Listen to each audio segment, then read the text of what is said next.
né? Embora muito se diga que não existe dilação probatória em habeas corpus, que o habeas corpus não comporta o exame de provas, algum exame de provas, alguma cognição sobre os fatos, ela é necessária para que se realize, né, a concessão ou a denegação da ordem final. Então, algum exame de matéria fática, por mais que estreita que seja essa cognição, algum exame é necessário. Então, a questão ela não é estritamente de direito. E a meu ver, fere, né, o princípio da colegialidade, embora a jurisprudência do tribunal, a previsão hoje do regimento seja essa, e a jurisprudência do tribunal venha toda se consolidando exatamente nesse sentido. Bom, e aqui volto a dizer, né, o procedimento de habeas corpus, ele não possui uma fase de instrução probatória propriamente dita. Então, uma vez apresentada a inicial e apresentadas as informações da autoridade coatora, estão em tese produzidas todas as provas que vão ser as provas aptas a embasar a cognição judicial sobre a ilegalidade da decisão. É óbvio, né, que o juiz processante pode requisitar alguns documentos que estejam porventura em posse da autoridade coatora ou alguns outros documentos que não tenham acompanhado a inicial, mas dos quais ele tenha tomado conhecimento. Essas providências elas são possíveis de serem adotadas no procedimento do habeas corpus. Elas não são de forma nenhuma vedadas, mas isso não quer dizer que exista uma fase voltada à dilação probatória neste procedimento. Tá? Bom, prestadas as informações, né, e as provas estando já acostadas aos autos, o que se prevê, pelo menos nos tribunais, né, é a concessão de vista dos autos do habeas corpus aos representantes do Ministério Público, ou seja, uma intervenção do Ministério Público neste procedimento, quando se oferece, né, um parecer favorável ou contrário à denegação da ordem. Embora, enfim, não seja, isso não devesse ser propriamente uma contrariedade, né, um contraditório na ação de habeas corpus, é isso que se verifica que acaba acontecendo, né? Nós dissemos inicialmente que o legitimado passivo, ou seja, aquilo que seria, entre aspas, a parte contrária no habeas corpus, é, né, sistematicamente falando, a própria autoridade coatora.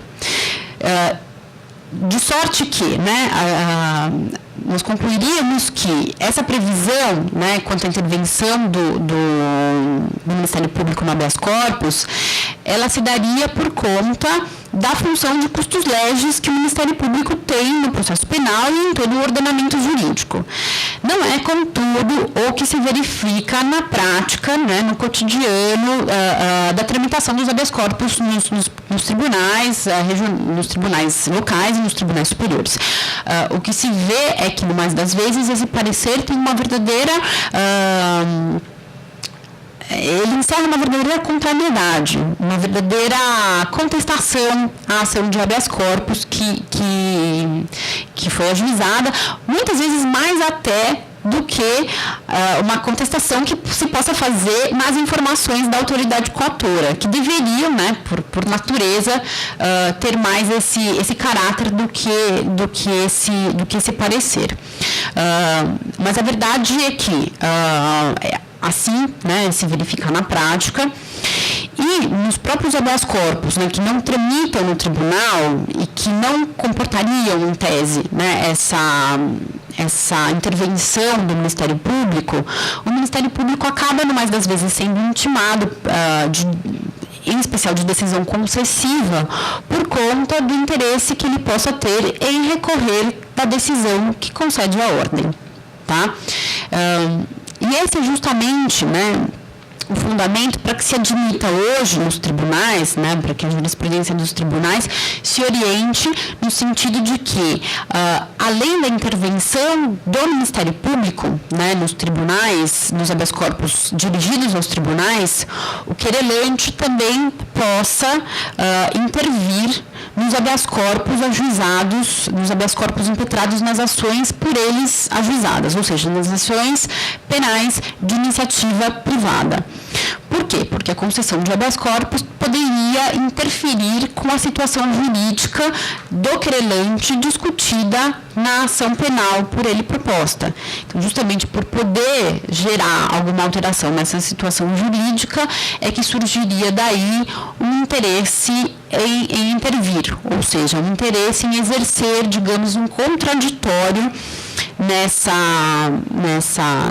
ação sumaríssima, né, no habeas corpus, embora isso não seja legalmente previsto. Né?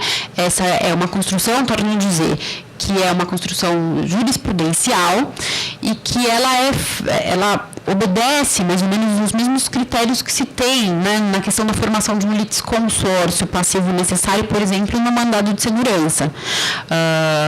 Quando, muitas vezes, outros, né, entes que não a entidade coatora, o órgão do Estado a que a autoridade coatora pertença, ou mesmo, né, a parte contrária, se a gente for pensar em mandado de segurança ajuizado em sede criminal, para que a parte contrária venha a compor esta lide, né, no polo passivo também, intervindo na ação de habeas corpus. Isso é o que hoje se admite. Essa admissão, é necessário pontuar, ela ocorre no que diz respeito à figura do querelante. Né? Embora exista alguma discussão no bojo dos tribunais superiores, sobre a intervenção que o assistente do Ministério Público possa vir a fazer na ação de habeas corpus, essa é uma intervenção que tende a ser rechaçada pela maioria dos julgados. Né? Assim, pouquíssimos julgados em que os tribunais entendem ser cabível a intervenção do assistente do Ministério Público em habeas corpus impetrados no bojo de ações penais de iniciativa pública, seja ela condicionada ou incondicionada. Obviamente, né, após a intervenção aí do Ministério Público, após o parecer do Ministério Público, o que encerra, portanto, o procedimento do habeas corpus é a sentença, né, que é proferida após valoração de questões de fato e de direito que são discutidas tanto na petição inicial quanto nas informações da autoridade coatora. E aí, acho que é importante reafirmar que a cognição judicial que se faz, né, no habeas corpus e que se reflete, portanto, na sentença, na motivação, né, da decisão judicial, que é a sentença, ela é uma cognição ampla quanto à extensão. A gente diz ampla quanto à extensão porque existe previsão para a concessão de habeas corpus de ofício, ou seja, para análise de questões que não tenham sido até mesmo suscitadas pelo próprio impetrante, né, na petição inicial. Então, quanto à extensão, a cognição é ampla, mas que ela é limitada no que diz respeito à profundidade, justamente porque ela está limitada ao material probatório trazido aos autos com a petição inicial ou, eventualmente, com as informações prestadas pela autoridade coatora. Ou seja, em inexistindo, né, dilação probatória em sede de habeas corpus, essa cognição fica limitada àquela questão ou ao material probatório que enfim, norteia a impetração. E aqui eu acho que, mais uma vez, a gente deve pontuar, né? Inúmeros habeas corpus, eles são denegados em virtude denegados, eu digo, no mérito até, né? Embora eles sejam conhecidos, eles vêm a ser denegados, né, quando do julgamento definitivo da ordem ou do pedido, em função da impossibilidade de se examinar provas em sede de habeas corpus. Bom, sistematicamente falando, né, a inviabilidade do exame de provas, ou seja, essa questão do procedimento, o fato de o habeas corpus ser uma ação para a qual não é prevista uma fase de dilação probatória, ela é uma questão que deveria encerrar o não conhecimento da impetração. porquanto ela é uma questão que diz com a adequação desse instrumento para a tutela do direito que é ali pretendida. Ela não seria, tecnicamente falando, a meu ver, uma questão relativa, uma matéria relativa à denegação ou concessão de ordem. O que é uma questão relativa à denegação ou concessão de ordem é a suficiência dessa prova ou não. Então, existe, sim, deve haver algum exame de prova, né? Aquilo aquilo que segue com a impetração deve ser analisado, existe algum exame de prova, mas sendo esse exame limitado à prova pré-constituída, essa prova ela não pode ser dúbia, né? Ela não pode deixar dúvidas quanto à ilegalidade da decisão, ela não pode ser uma prova incompleta, porquanto ela não poderá ser completada, né, no procedimento de habeas corpus, e ela não pode estar contrariada por outros elementos que venham a ser trazidos aos autos com as informações da autoridade coatora. Porque se deixarem dúvida ou afastarem, né, a alegação de ilegalidade do ato coator que se faz na petição inicial, aí se está diante, portanto, de caso de denegação da ordem, porquanto não se poderá aferir justamente a ilegalidade alegada. Para encerrar, eu acho que também é importante dizer, naquilo que concerne a tramitação e ao manejo de habeas corpus nos tribunais superiores, é justamente que as decisões denegatórias ou concessivas de habeas corpus, elas são passíveis, né, de recursos, não só aos tribunais regionais, né, em primeira instância, em havendo concessão de habeas corpus ou denegação, são previstos recursos de ofício e recursos em sentido estrito, mas também as decisões, né, dos próprios tribunais estaduais do Distrito Federal ou dos tribunais regionais, federais, elas ficam sujeitas à revisão por meio dos denominados recursos ordinários que são endereçados ao Supremo Tribunal Federal e ao Superior Tribunal de Justiça. São recursos que fazem, às vezes, de uma verdadeira apelação, são daí chamados recursos ordinários e que devolvem, portanto, toda a cognição, né, sobre questão de fato de direito tratada, né, no habeas corpus originalmente impetrado aos tribunais superiores. Então, é uma cognição que é mais ampla do que a cognição que se faz em sede de recurso especial ou extraordinário. E a previsão é justamente de que os recursos ordinários sejam manejados contra aquelas decisões denegatórias da ordem de habeas corpus. O artigo 105, inciso 2, a linha A da Constituição prevê que, quando o habeas corpus tiver sido julgado em única ou última instância pelos tribunais regionais, federais ou pelos tribunais de Estado ou do DF, se denegatória a decisão, é passível de interposição ou recurso ordinário àquele tribunal, ou seja, o Superior Tribunal de Justiça. E esse recurso, ele tem um processamento, né, um procedimento que é previsto na Lei 8.038 de 90. Já com relação ao STF, o artigo 102, inciso 2 da Constituição, prevê que o habeas corpus, quando tiver sido julgado em única instância pelos tribunais superiores, em sendo denegatória a decisão, poderá ser ajuizado, portanto, o recurso ordinário ao STF, que tem seu procedimento disciplinado no próprio regimento interno daquele tribunal, nos artigos 310 a 312. Eu acho que aqui, assim, para finalizar, é importante dizer que existe súmula do Supremo Tribunal Federal, né, a súmula 106, que estabelece que não cabe habeas corpus originário para o Tribunal Pleno de decisão de turma ou do plenário proferirem habeas corpus ou no respectivo recurso. O que isso procura, que situação que isso procura pacificar, né? Que entendimento que está aqui consolidado. Muitas vezes, quando não se tem mais recurso ao Supremo Tribunal Federal, justamente por já ter sido esgotada a via do recurso ordinário, alguns, né, tentam impetrar uma nova ordem de habeas corpus originária ao Tribunal Pleno, né, tentando obter por uma via transversa a revisão de decisão que já foi, digamos, consagrada na via do recurso ordinário. Por conta dessas impetrações, sucessivas impetrações originárias, o tribunal houve por bem editar a súmula justamente vedando o manejo de habeas corpus originários nessas situações que fariam, às vezes, na verdade, às vezes, de um novo recurso que não é constitucionalmente previsto. Então, essa situação é que a súmula buscou afastar.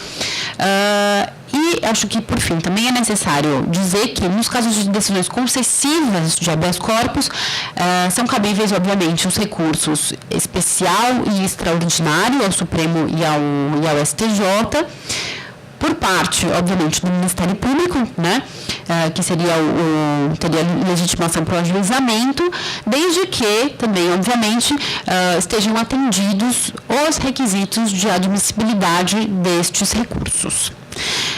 Bom, eu acho que essa é uma breve revisão aí sobre uma série de questões, né, uma breve análise sistemática sobre o Instituto do Habeas Corpus, sobre a forma como ele é tratado, a sua aplicação é realizada no âmbito dos tribunais. Obviamente não é uma exposição exauriente e nem daria para ser em virtude do tempo que a gente tem para a exposição, mas acho que de forma geral, assim, algumas questões que são de maior relevância no que diz respeito à aplicação sistemática do Instituto nos tribunais superiores, nós buscamos traçar aqui na explanação, e eu fico, obviamente, à disposição para quaisquer perguntas que vocês tenham. Não sei se algum presente gostaria de endereçar alguma. O fundamento legal do recurso ordinário, STJ e STF, está o mesmo. Não há é isso mesmo ou não há um erro ali? É tipo 102, 2A. Tanto para o STJ quanto para o STF. A diferença que se faz aqui, para o STJ, o que você vai ter? O recurso ordinário, para quando a decisão tiver sido denegatória no âmbito de tribunais regionais federais ou de tribunais dos estados, em única ou última instância. Então, você tem, assim, uma dupla possibilidade de revisão. O tribunal, ele poderá ter sido, né, o habeas corpus poderá ter sido impetrado originalmente ao tribunal, ou então em primeira instância, e revisto pelo tribunal em sede de recurso em sentido estrito, e aí uma terceira revisão ainda é possível no âmbito do STJ por meio do recurso ordinário. Essa, acho que é a regra para o recurso ordinário endereçado ao STJ, daí porque a Constituição fala em única ou última instância. No caso do recurso ordinário endereçado ao STF, a Constituição fala apenas em única instância, pelos tribunais superiores, ou seja, fala na revisão dos habeas corpus impetrados diretamente ao STJ. Tá? Acho que essa é a distinção que se faz em temas de recurso ordinário. Professor, qual é a medida que você entende efetiva para suspender o indiciamento? O habeas corpus no mais das vezes, né? Na maioria das vezes. Não seria mandado de segurança. Assim, o mandado de segurança poderia até ser... Porque assim, o indiciamento não é um ato que, objetivamente falando, encerre qualquer tipo de limitação à liberdade de locomoção do investigado. Isso não é o que se verifica. Digamos, é um rótulo que se coloca na figura do investigado e é um ato administrativo pelo qual a autoridade policial, né, declara, né, de certa forma, que entende que estão ali reunidos os indícios suficientes de que aquela pessoa que é investigada é o autor da infração penal. Então, assim, não existe, né, de forma imediata, restrição à liberdade de ir e vir. Em tese, seria cabível o mandado de segurança? Em tese seria. Eu acho que não haveria nenhum problema para que se conhecesse mandado de segurança. Ocorre que, historicamente, O habeas corpus foi manejado sempre com essa finalidade. E o que se alega, de certa forma, é que o ato de indiciamento, embora ele não vincule o Ministério Público ao oferecimento de denúncia, ele encerra uma tendência que a denúncia venha a ser oferecida. Então, de uma forma ainda que reflexa e remota, resta configurada uma ameaça, né, de restrição à liberdade de locomoção. Então, assim, o que historicamente, né, eu acho que a prática, na verdade, aponta para o manejo de habeas corpus em detrimento do mandado de segurança. Por essa questão, por essa temática.